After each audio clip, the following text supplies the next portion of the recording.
வந்து தெருக்கூத்து ஒரு ஆடி மாதம் அது நடக்கும். ஆமாம். அந்த தெருக்கூத்தில் கூட இவ்வளோ வல்கராக பேச மாட்டாங்க.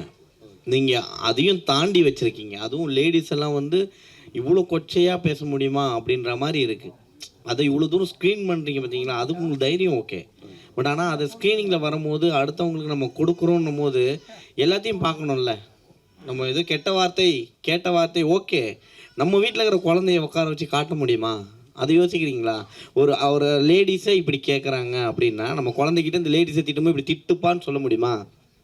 சொல்லுங்கள், நீங்களே சொல்லுங்கள். இல்லைங்களா, நீங்கள் கரெக்ட். ஒரு ஒரு ஒரு ஒரு அந்த சொல்கிறேன்ல, அந்த நடக்கும் தெரியுமா, அந்த ஆடி மாதம் கூத்து டபுள் மீனிங்காக பேசுவாங்க தவிர எடுத்த உடனே டபக்குன்னு ஒரு வார்த்தையை சொல்ல மாட்டாங்க. ஏன்னா பார்க்கக்கூடிய பொதுமக்கள் குழந்தைங்க எல்லாம் பார்க்குது, அதுங்க மனசில் போய் பாதிச்சிடக்கூடாது அப்படின்றது. நீங்கள் நடிச்சிட்டீங்க. பட் நம்மளுக்கு ஆல்ரெடி இந்த படத்துக்கு பேக்ரவுண்ட் வாய்ஸ் லாஸ்ட்டாக ஒருத்தர் கொடுத்துருக்காரு, பெரிய ஆர்டிஸ்ட். ஏன் கடைசி நேரத்தில் விலகுனார் நீங்கள் நினைக்கிறீங்க? டாக்டர் நீங்கள் கூட சொல்லலாம். இல்லை, என்னன்னா ஆக்சுவலாக வந்து அவருக்கு வந்து ஒரு வேறு ஒரு கம்பெனியில் வந்து ப்ராஜெக்ட் போட்டிருக்காரு.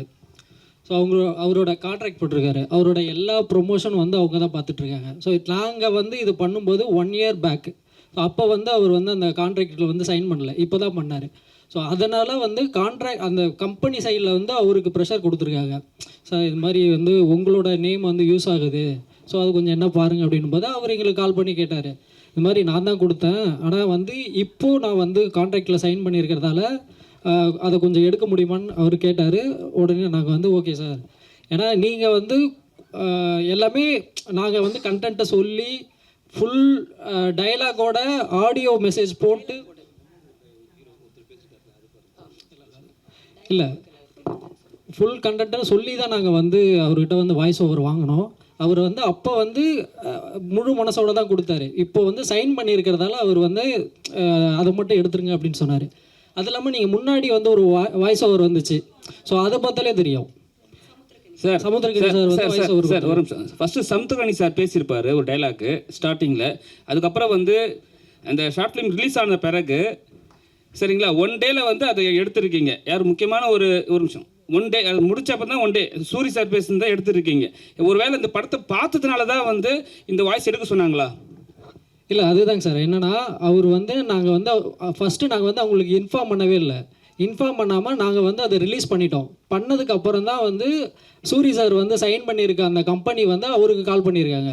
அவர் வந்து தான் அதுக்கப்புறம் எங்களுக்கு கால் பண்ணார். அதுக்கப்புறம் ஒரு 6 ஹவர்ஸ் மட்டும் பர்மிஷன் கொடுங்க சார், நாங்கள் எடுத்துறோம் அப்படின்னு சொல்லிட்டு தான் 1 டே ஃபுல்லாக இருந்துச்சு. அதுக்கப்புறம் நாங்கள் வந்து திரும்ப ரீஎடிட் பண்ணி அதை வந்து உங்ககிட்ட என்ன சஜஷன்ஸ் கேட்டாங்க, என்ன சஜஷன் சொன்னீங்க நீங்கள்? ஏன்னா வந்து ஏங்க இவ்வளோ வல்கரான வார்த்தைகள்லாம் வச்சு என் வாய்ஸ் போட்டாங்கன்னு சொல்லிட்டு கேட்டாங்களா, இல்லை வேறு மாதிரி ஏதாவது சொன்னாங்களா? இல்லை, அது மாதிரிலாம் எதுவுமே சொல்ல கிடையாது. ஏன்னா நாங்கள் எல்லாமே வந்து முன்னாடியே அவருக்கு வந்து நாங்கள் வாய்ஸ் மெசேஜில் போட்டு தான் அந்த ஆடியோவே நாங்கள் வாங்கினோம். அந்த பேக்ரவுண்டு இதுக்கு இல்லை, ஃபுல் கண்டென்ட்டை சொல்லிட்டு அது மாதிரி கடவுள் வந்து ஒருத்தனுக்கு சாபம் கொடுக்குறாரு, ஃபுல்லாக வந்து கெட்ட வார்த்தைகள்லாம் இருக்குன்னு சொல்லி தான் நாங்கள் வந்து வாங்கினோம். அவர் என்னென்னா இப்போ வந்து ஒரு சைன் பண்ணியிருக்காரு ஒரு கம்பெனியில். அவரோட ப்ரொமோஷன் எல்லாமே அவர் தான் பார்த்துட்டு இருக்கிறதால அவர் வந்து சரி இப்போ நான் சைன் பண்ணியிருக்கேன், ஸோ தயவு செஞ்சு அதை மட்டும் எடுத்து முடியுமா அப்படின்னாரு. அவர் சொன்னோன்னே நாங்கள் எடுத்துட்டோம். ஹீரோ சார் சார் சொல்லுங்கள் சார். இதற்கு தானே ஆசைப்பட்டார் பாலகாமாரை வந்து ஸ்டார்டிங்கில் இந்த எச்ச விடுற மாதிரி ஒரு பேச்சு. ஆமாம் சரிங்களா, அப்போவே அசிங்கமான வார்த்தைகள். இல்லை அப்போ அதில் பேச இல்லை மற்றவங்க அந்த படத்தில் நிறைய பேர் பேசியிருப்பாங்க, அதில் பீ போட்டிருப்பாங்க. இதற்கு தானே ஆசைப்பட்டீங்களா நீங்கள்? இல்லை சார், இல்லை சார், சத்தியம் ப்ராமிஸாக அப்படி இல்லை சார். நம்மளுக்கு வர்ற கேரக்டர் அப்படி ஜாலிக்காக வருது. நீங்கள் கேட்குறதுல இங்கே நியாயம் இருக்குது. வரும்போது நம்ம என்ன சொல்கிறோம், நீங்கள் சொன்ன ஒரே வார்த்தை தான், அந்த டேரக்டர் என்ன சொல்கிறாங்களோ அதை செஞ்சு தான் ஆகணும். நடிகனா நம்மளால் முடிஞ்ச அளவு தான் அதில் வந்து ஒப்பீனியன் சொல்ல முடியும். மற்றபடி நம்ம நடிச்சுதானே ஆகணும். கதாபாத்திரத்தை வந்து எடுக்கும்போது ஒரு ஆர்டிஸ்ட் எடுத்தாங்கன்னா அதே ட்ராவல் பண்ணுவாங்க. இப்போ நீங்கள் இந்த ட்ராவல் எடுத்திருக்கீங்க, ஹீரோவா எடுத்திருக்கீங்க. ஸோ வந்து இதே கேரக்டரில் உங்களை வந்து மென்ஷன் பண்ணி எல்லாரும் கூப்பிடுவாங்களா? இல்லை ஜி அப்படி கூப்பிட மாட்டாங்க. ஏன்னா நம்ம பார்த்துருக்கோம் எவ்வளோ விஷயம். இப்போ இது நம்ம சிங்கம்புலியான எவ்வளோ பெரிய காமெடியன், திடீர்னு பார்த்தா ஒரு மகாராஜில் வேறு மாதிரி ஒன்று பண்ணார். அதுக்கான காலகட்டம் சினிமாவில் வந்துருச்சு. இப்போலாம் முதல்ல அந்த ஒரு படத்தில் போலீஸ்னால் கடைசியாக 10 வருஷமாக போலீஸ் நடிக்கிறதுலாம் இப்போ இல்லை. இப்போ மாறி யோசிக்கிறாங்க. பயங்கரமான கிரியேட்டர்லாம் வந்துட்டாங்க. ஒரு காமெடியன் ஹீரோ ஆகுறாரு, ஹீரோ வந்து காமெடி பண்ணுறாரு. ஒரு பயங்கரமான சாதாரண ஒருத்தர் ஆக்ஷன் ஹீரோவை பண்ணுறாரு. ஒரு ஆக்ஷன் ஹீரோ பண்ண ஒரு காமெடி பண்ணி இப்படி மாறி மாறி வந்துருச்சு. அதனால வந்து இது வந்து ஜாலியாக போயிருந்துச்சு. எதுவுமே ஒரு நிலையாக நிற்காது. முதல் டைமில் வந்து ஃபஸ்ட்டு கடவுளாக வந்திருக்கீங்க. ஃபஸ்ட்டு ஆசீர்வாதமே பயங்கரமான ஆசீர்வாதம். சரி வரமே சரி அந்த ஹீரோக்கு. இப்போ ஆசீர்வாதம் பண்ணுறதா இருந்தால் யாருக்கு பண்ணுவீங்க, என்னன்னு பண்ணுவீங்க இந்த டீமுக்கு? இந்த மாதிரி ஒரு அற்புதமான கேள்வி கேட்டாலும் உங்களுக்கு தான் முதல் ஆசீர்வாதம் கொடுக்கலான்னு இருக்கேன். ஆமாம், இது ஏன்னா இப்போ சமீப காலமாக பத்திரிகையில் வந்து பரபரப்பாக ஒரு அண்ணன் நீங்கள் அப்புறம் நம்ம மூத்த பத்திரிகையாளர்கள்லாம் பயங்கரமான கேள்வி கேட்குறதுல ஆமாம், இன்று முதல் நீங்கள் வந்து முதலிடத்திற்கு வரணும் அப்படின்னு சொல்லி ஒரு வரம். ரொம்ப நன்றி அண்ணாச்சி. அந்த கடவுளாக நடித்த அனுபவம் சொல்லுங்கள். ஏன்னா வந்து எந்த ஒரு கடவுளை வந்து இது மாதிரி ஒரு ஆசீர்வாதம் கொடுத்து நாங்கள் படத்துலையும் கேட்டதில்லை, படத்துலையும் பார்த்ததும் இல்லை, கேள்விப்பட்டதும் இல்லை. உங்களுக்கு ஸ்கிரிப்ட் சொல்லும் போதே ஏதாவது சொன்னாங்களா? ஏன்னா அவங்க ஹஸ்பண்ட் ஒய்ஃபு, ஏன்னா ஸ்கிரிப்ட் எழுதும் போதே வந்து அசிஸ்மாக தான் பேசியிருப்பாங்க வீட்டில், அதெல்லாம் எதாவது மென்ஷன் பண்ணாங்களா? அது ஒன்றும் இல்லை, அதான் சொன்னாங்கல்ல, இல்லை அன்றைக்கி ஷூட்டிங் வந்து ஒரே நாள் தான். இப்போ எனக்கு வந்து அண்ணே வந்தீங்கன்னா ஒரு 2 ஹவர்ஸில் முடிச்சு உங்களை அனுப்பிடுவேன் அப்படி தான் சொல்லி கூப்பிட்டாங்க. எனக்கு கதை ஃபுல்லாலாம் எனக்கு கதை தெரியாது. அவன் என்ன நீங்கள் ஒரு கடவுளாக நடிக்கிறீங்க அப்படின்னாங்க. அந்த கடவுளாக நடிக்கிறதுக்கு ஏற்பட்ட சோதனையை பார்க்கணுமா? எங்கள் அப்பா அவ்வளோ பெரிய மழை, இதில் வேறு வெள்ளை ஷூ வேறு, வெள்ளை கோட்டு, வெள்ளை சட்டை. எந்த கடவுள் கோட்டு போட்டு வந்தாருன்னு நம்ம வந்தோடனே கேட்டேன். ஆமாம், இது கிறிஸ்தவ கடவுளா இல்லை இந்து கடவுளா அப்படின்லாம் கேட்கும்போது அப்படிலாம் யாரும் கேட்டக்கூடாதுன்னு சொல்லி தான் கோட்டு போட்டுருக்க வெளிநாட்டு கடவுள் இவர் அப்படின்னு சொல்லி மாற்றிட்டாங்க. அந்த வெள்ளை ஷூவை அந்த மழை தண்ணி காயிற வரைக்கும் உட்காந்து அதை போட்டு நடிக்கிறதுக்குள்ள நான் பட்ட அவஸ்தை. அதனால் ரொம்ப சிரமப்பட்டு தான் முதல் கடவுளாக நடிச்சிருக்கோம்.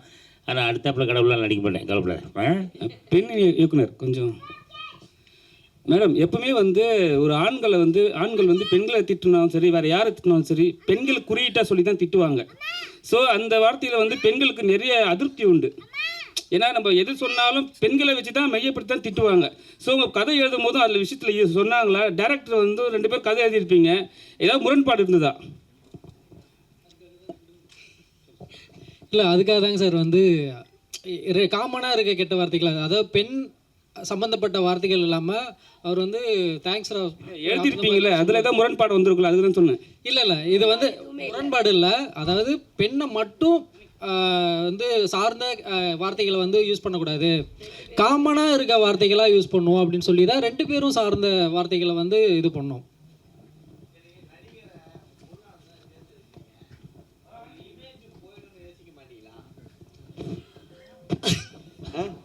அவர் வளர்ந்து வராருல்ல, அவரு எல்லாருமே கஷ்டப்பட்டு வரோம். அது கொஞ்சம் ரொம்ப முக்கியமானது இல்லை. நம்ம எடுக்கிறோம், நம்ம விற்கிறோம், அது பிஸ்னஸ். சினிமா அடுத்தவங்களுடைய இமேஜ்னு ஒன்று இருக்குல்ல, அவங்க உங்களுக்காக அவர் நடிக்கிறாரு. ஆமா, இது வந்து அதுக்காக நான் கேட்குறேன். ஏன்னா இது அவரை நீங்கள் இப்படி எடுக்கிறீங்கன்றதுக்காகல்ல, பட் ஃபியூச்சர் என்ன பெரிய ஹீரோ, நடுவில் நல்ல காமெடி பண்ண ஆரம்பிச்சிருக்காரு. இப்போ தான் அப்கமிங்கில் வந்துட்டு இருக்காரு.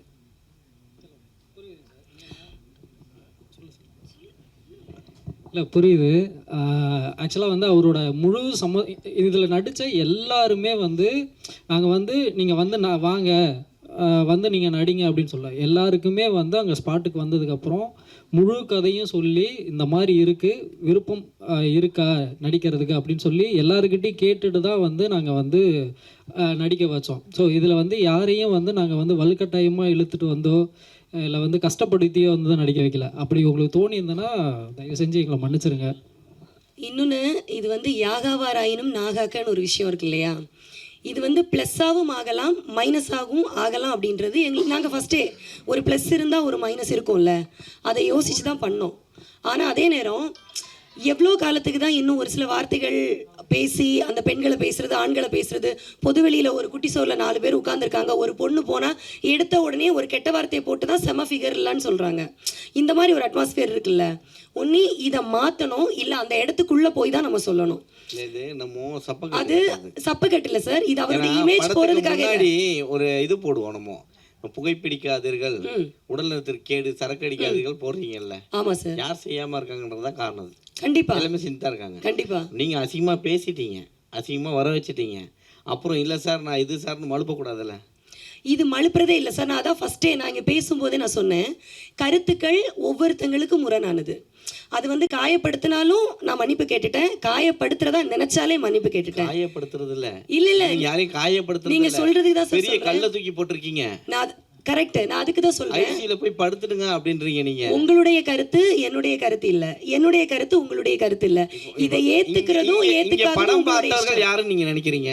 புரியல சார். இங்க படம் பார்த்து சிரிச்சாங்க, விழுந்து விழுந்து சிரிச்சாங்க, நீங்க யாரெல்லாம் விழுந்து சிரிச்சாங்க நீங்க நினைக்கிறீங்க? பத்திரிகையாளர் இன்னும் நிறைய பேர் பார்க்கல, மூத்த பத்திரிகையாளர்லாம் பார்க்கல. சரி, பார்த்துருந்தாங்களாம் வேற மாதிரி, இன்னைக்கு ப்ரெஸ் மீட்டே வேற மாதிரி இருந்திருக்கும். தப்பில்லை சார். என்ன கேள்விகள்னாலும் கேட்கலாம் சார். கருத்து சுதந்திரம் உள்ள இடம். நீங்கள் கேளுங்க, நாங்கள் பதில் சொல்கிறோம். பதில் சொல்ல வேண்டியது எங்களுடைய கடமை. நாங்கள் வந்து என்னென்னா, இவருடைய இமேஜை போகிறதுக்காக இந்த படம் எடுக்கல. 4 பேர்கிட்ட இந்த கருத்து ரீச் ஆகணும். அடித்தட்டில் இப்போ வந்து ஒரு பெரிய இடத்துல ஒரு பாலிஷான ஒரு சூழலில் இருக்கிறவங்களுக்கு அந்த கெட்ட வார்த்தைகள் இருக்காது, காயங்கள் இருக்காது. அந்த சீசன் நம்ம படம் எடுக்கும்போது எப்படி எடுக்கிறோம்? A centre, B centre, C centre. C சென்டரை போய் ரீச் ஆகிடுச்சுன்னா நம்ம ஹிட்டுன்னு சொல்கிறோம்ல. அந்த C சென்டருக்கு அந்த வலி தெரியணும்னு நாங்கள் பதிவு பண்ணியிருக்கோம். அந்த வலி தெரிஞ்சு யாராவது ஒரு ஆள் அந்த விஷயத்தை மாற்றினா நல்லது. ஃபார் எக்ஸாம்பிள், இந்த ஸ்டேஜில் ரவி சார் சொன்னாங்க, நான் இனி அது பண்ணக்கூடாதுன்னு நினைக்கிறேன், இது பார்த்தப்போ எனக்கு கஷ்டமா இருந்தேன்னு. இந்த ஒன்று நாங்கள் விதையாக இருந்துட்டு போகிறோமே, நாங்கள் ஒரு விதையாக இருந்துட்டு போகிறோமே. ஆனால் உங்கள் கணவர் சொல்லும்போது சொன்னார், எங்கள் கமெண்ட்டும் இதே வார்த்தையை திருப்பி போட்டு அனுப்புகிறாங்கன்னாரு. அதுக்கு என்ன அர்த்தம்? அதுக்கு தான் சார் நான் சொன்னேன், கருத்துக்கள் வந்து ஒவ்வொருத்தங்களுக்கு முரணானது. இல்லை, உங்களால் திருத்த முடியலங்கிறதானே அதை உறுதிப்படுத்துது. அதைத்தான் சொல்கிறேன். ஊர் வாய மூட ஒலமுடி கிடையாது சார். அதாவது ஒரு சிலர் பேசுவாங்க, உதாரணங்களே உண்மையாகி விடாது. ஞாபகிங்க, உதாரணம் ஒரு விஷயம் சொல்றேன்னா எல்லாத்துக்கும் அது உண்மையாயிராது. அவர் நீங்க என்ன நினைச்சு செஞ்சீங்களோ அது நடக்கல. அது 100% நடக்கலன்னு சொல்ல முடியாது சார். சொன்னாரே அவங்க இல்லை சார், அது வந்து உண்மைதான். இல்லை, திருத்த முடியாது. என்னால் முடிஞ்சது இப்போ ஒருத்தர் வந்து நான் திருத்தியிருக்கேன் சார். ரவி வெங்கட் அவர் வந்து இப்போ ஸ்டேஜில் சொன்னார், இந்த ஷார்ட் ஃபிலிமை நடித்ததுக்கு அப்புறம் தான் வந்து நான் வந்து கெட்ட வார்த்தை பேசுறது வந்து கம்மி பண்ணியிருக்கேன் அப்படிங்கிறாரு. அதெல்லாம் போய் என்ன வசனகர்த்தா சொல்றத ஒரு பேசணும் சார். அதான் கேரக்டர். ஆக்சுவலா அந்த கேரக்டர் முடிஞ்சிடுச்சு சார். கேரக்டர் ஆக்சுவலா விஜயனுடைய அப்பாவா ஸ்கிரீன்ல பார்த்து முடிச்சிட்டோம். அதே பர்சன் என்னுடைய மகனை கூட்டிட்டு வந்திருக்கேன்னு சொல்றாரு. இந்த வார்த்தைகள் நான் நிறைய பிரயோஜனப்படுத்தி இருக்கிறேன். என் மகனை கூட்டிட்டு வந்திருக்கிறேன் நானுன்னு அவர் ஒரு இங்க முன்னாடி நின்று ஒரு உதாரணமா நிக்க தேவையில்லைல்ல சார். அந்த ஒரு மாற்றமே இங்க இருந்து ஸ்டார்ட் ஆயிருக்குல்ல. எனக்கு அந்த மாற்றம் இல்லைங்கிறது உங்க கணவரே சொல்லிட்டாரு, அது போதும். அது ஒரு சில கருத்துக்கள் இருக்கு சார். அதான் எல்லாருடைய கருத்துக்களும் மாறுபட்டது. ஒரு சில கருத்துக்கள் வந்திருக்கு, இல்லைன்னு சொல்ல. நானா அதே நேரம் அதில் நிறைய பாசிட்டிவான கருத்துக்களும் இருக்கு. நம்ம பாசிட்டிவாக எடுத்துருவோம் சார், நெகட்டிவாக விட்டு கடந்து போயிடுவோமே. எதுக்கு நெகட்டிவாக நம்ம சொல்லணும்? இல்லை, என்னோட ஆதங்கமே அதாங்க சார். ஏன்னா நாங்கள் வந்து எடுக்கிற கருத்துக்கள் வந்து இன்னும் புரிய மாட்டேங்குது. ஸோ அது வந்து கூடிய சீக்கிரத்தில் வந்து புரியும்னு நினைக்கிறேன். அதுக்கு விதையை வந்து அவர் போட்டிருக்காரு. அவர் வந்து இப்போ பேசியிருக்காரு. ஸோ அவரோட பையனை கூட்டிகிட்டு வந்திருக்காரு. நான் வீட்டில் வந்து இவ்வளோ வார்த்தைகள் நான் பேசினேன், இந்த ஷார்ட் ஃபிலிமில் நடித்ததுக்கப்புறம் நான் வந்து பேசக்கூடாதுன்னு வந்து முடிவு பண்ணேன், அதுக்கு சாட்சியாகவே என் பையனையும் நான் கூட்டிகிட்டு வந்திருக்கேன்னு இருக்காரு. ஸோ அதாவது ஒரு மரம் தான் வந்து பிற்காலத்தில் வந்து தோப்பாக மாறதுக்கான வாய்ப்பு இருக்குங்க சார்.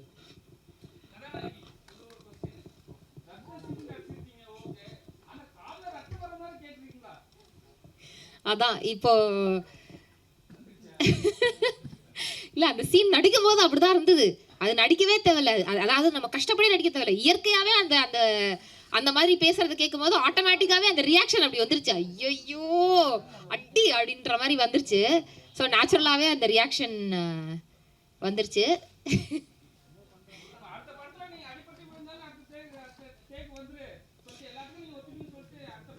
நடிச்சிடலாம் சார், வேற என்ன சார், உயிரை கொடுத்து நடிப்போம். ஆமா,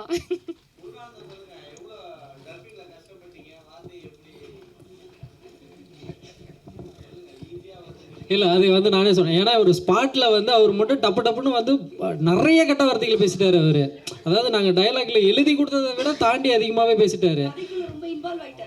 ஆமாம், அவர் வந்து சென்ட்ரலில் அண்ணாச்சி கூட வந்து சொன்னார், இவர் பேசுகிறத பார்த்து அவரும் காண்டாயி அவரும் திட்ட ஆரம்பிச்சாரு. நான் அண்ணாச்சி அப்படி இல்லை, நீங்கள் கடவுள், அவர் எவ்வளோ திட்டினாலும் நீங்கள் அமைதியாக போங்க, ஏன்னா வந்து நீங்கள் தான் வந்து எல்லாரையும் திருத்தணும், ஸோ நீங்கள் வந்து இதை பண்ணிடக்கூடாது அப்படின்னு சொல்லிட்டு அவரை வந்து அதுக்கப்புறம் வந்து பேசாமல். ஆனால் உண்மையாகவே வந்து கஷ்டப்பட்டார் தான். ஏன்னா வந்து வார்த்தைகள் வந்து நிறைய விட்டதுக்கப்புறம் அங்கே வந்து பார்த்தா இது என்ன வார்த்தை நான் பேசினேனே தெரில. ஏன்னா நாங்கள் மைக்கை வச்சு எடுக்கல, அந்த இடத்துல ஃபுல்லாக கீழே ஃபுல்லாக சகதியாக இருந்ததால் மைக்கு கூட வைக்கல. அவர் மட்டும் பேசிட்டார். அங்கே போனோடனே வந்து வாய்ஸ் கேட்கல, தம்பி நாங்கள் என்னப்பா பேசினேன் என்னன்னே தெரியலையே அப்படின்னு. ஏதாவது அடிச்சு விடுங்க. நீங்கள் ஃபஸ்ட்டில் பார்த்தீங்கன்னா லிப்பு வந்து சிங்க் ஆகாமல் இருக்கும். ஏன்னா அவர் அங்கே பேசினது வார்த்தை வேறு, திரும்ப டப்பிங்கில் வந்து பேசின வார்த்தைகள் வேறு.